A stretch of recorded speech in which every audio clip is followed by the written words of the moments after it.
시편 86편입니다. 오늘은 내용을 먼저 조금 살펴보고 그 다음에 이 시편의 구성을 또 살펴보고 그렇게 말씀의 은혜를 나누어 보도록 하겠습니다. 자, 1절에 여호와여 하나님을 부른 이후에 하나님께 간절히 뭔가 기도하고 있습니다. 특히 기도하는 내용 중에 자기 자신은 저는 이런 사람입니다 라고 묘사를 합니다. 이제 그런 것들이 간구의 내용과 연결이 되는 것이죠. 간구의 내용은 하나님 내 기도를 들으시고 나를 구원하여 주시옵소서. 내가 위험한 어려운 지경에 빠졌는데 나를 건져 주시옵소서라고 기도하는 겁니다. 그런데 하나님께서 왜 널 건져 주셔야 되지?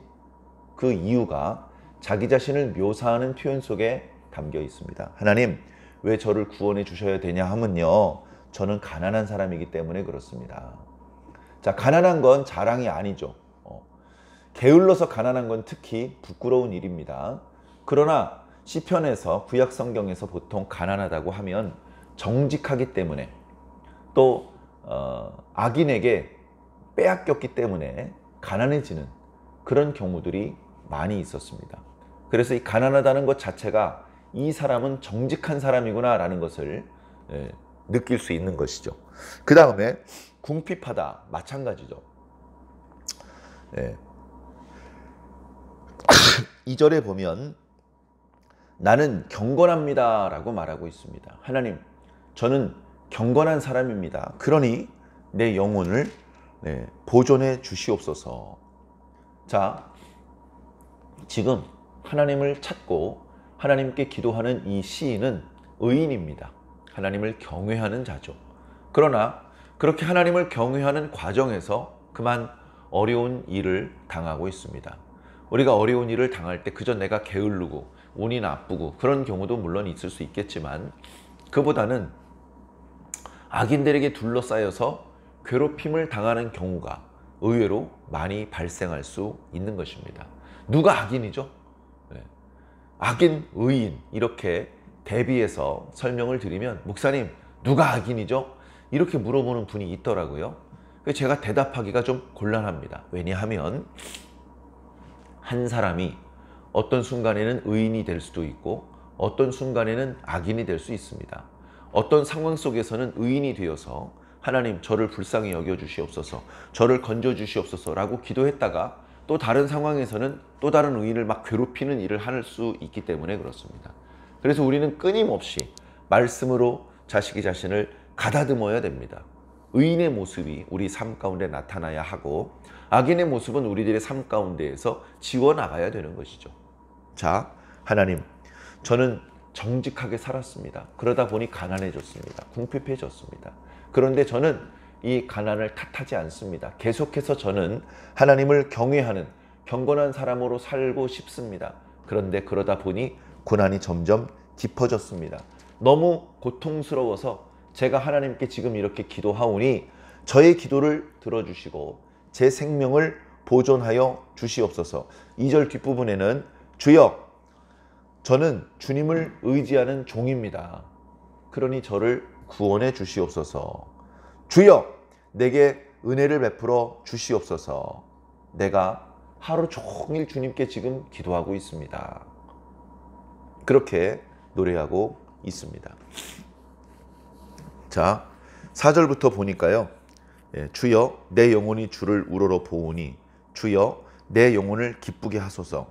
주는 선하시고 용서하기를 즐거워하시며 주님께 부르짖는 자에게는 후하게 인자를 베풀어 주시는 분이십니다. 여호와여 나의 기도에 귀를 기울여 주시고 내 간구 소리를 들어 주시옵소서.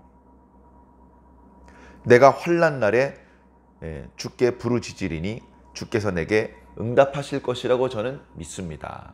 이제 여기까지가 어려움 중에 하나님께 구원을 간청하는 그런 이제 부분이죠. 자, 이런 부분을 보면서 우리도 마찬가지입니다. 자, 전에 그런 말씀을 드렸던 기억이 납니다. 이렇게 가난하고 궁핍하고 하나님을 경건하게 섬기는 자들만 이런 기도를 드릴 수 있느냐? 물론 그렇죠. 그러나 다소 조금 부족한 사람도 이렇게 기도할 수 있습니다. 누구든지 이렇게 기도할 수 있다는 말씀을 드리는 겁니다. 정도 차이가 있을 뿐이지 우리가 완전히 악인은 아니잖아요. 많이 부족하지만 그래도 지금 이렇게 시편 말씀을 읽고 듣고 있지 않습니까? 그 정도만 하는 것만으로도 여러분 상당히 경건한 편으로 이렇게 성장하신 겁니다. 좋아지고 계신 겁니다. 아직은 부족한 부분이 많이 있지만 여러분들은 충분히 이 시편 오늘 86편 1절에서 7절까지의 내용처럼 기도할 수 있어요. 어려운 일이 생기면 엉뚱한 데다 도와달라고 하지 말고 하나님께 먼저 기도할 수 있어야 됩니다. 자, 8절부터는 분위기가 달라져요. 이건 어려움에 빠졌으니 하나님 도와주세요 이런 내용이 아닙니다. 하나님을 찬양하는 내용입니다. 아, 이거 뭐야? 제정신이야? 어렵다면서 빨리 도와달라고 기도를 해야지. 어쩌면 그런 생각도 해볼 수 있을 것입니다. 그런데 좀 관점을 달리해서 이렇게 생각해 보시면 좋을 것 같습니다. 어려움에 빠져서 하나님께 기도합니다. 아무리 생각해도 나를 도와주실 분은 하나님밖에 없는 것 같아. 그래, 하나님을 생각하면서 하나님께 간절히 기도합니다. 하나님께 집중을 하고 있는 것이죠. 그렇게 하나님께 집중을 하다 보니까 하나님이 보여요. 하나님이 느껴져요. 하나님이 어떤 분인지가 새삼스럽게 깨달아지는 겁니다.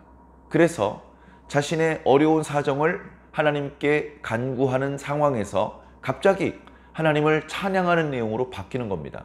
나를 구원해 주실 하나님, 가만히 보니 참 아름다우신 분이군요. 우리 하나님 상당히 멋지신 분이시네요. 하나님보다 더 멋진 분은 없는 것 같습니다. 이런 내용으로 기도의 내용이 조금 바뀌는 것이죠. 수준 높은 기도라고 말씀드릴 수 있을 것 같습니다. 내용을 살펴보겠습니다. 주여, 신들 중에 주님과 같은 분은 없습니다. 주님의 행하심과 같은 일도 없었습니다. 주여, 주님께서 지으신 모든 민족이 와서 주님 앞에 경배할 것입니다. 주님의 이름에 영광을 돌릴 것입니다.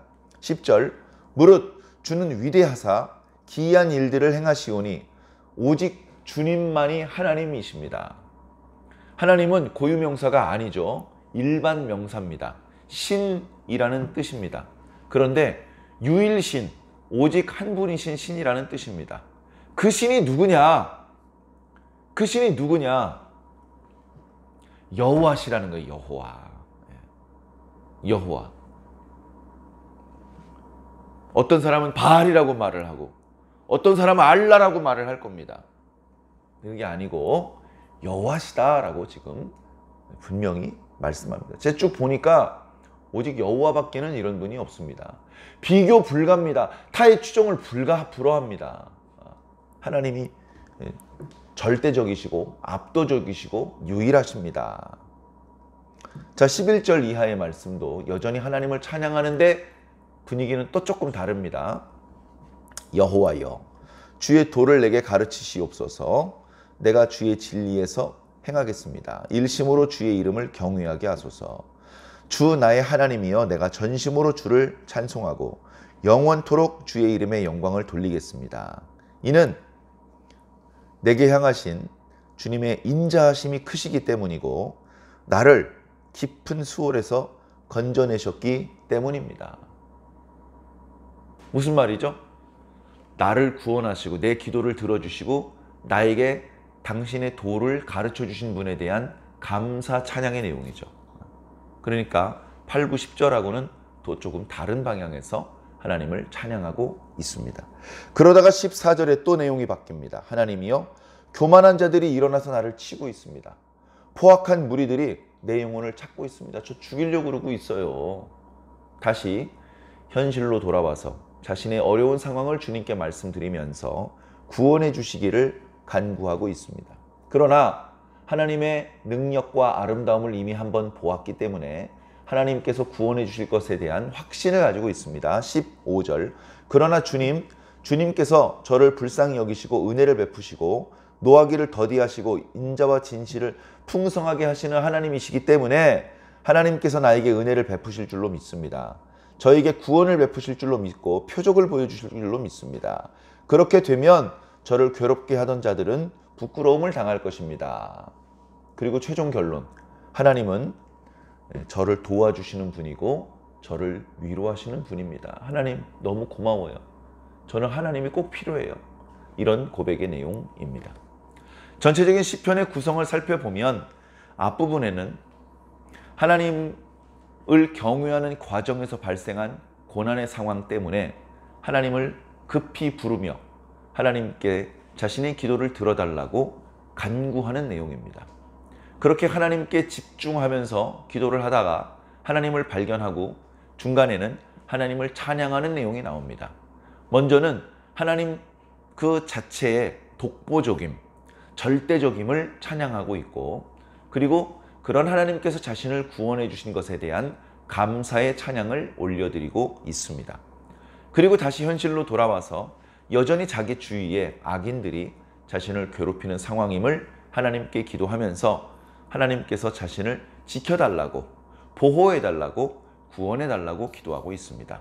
하나님께서 반드시 나를 도와주실 것을 확신하면서 그 악인들은 부끄러움을 당하게 될 것이라고 또 노래하고 있습니다. 그러면서 맨 마지막에 하나님은 저에게 없어서는 안 되는 존재, 저를 도와주시고 저를 위로해 주시는 분이십니다 라고 고백하는 내용으로 오늘 시편이 마무리가 되고 있습니다.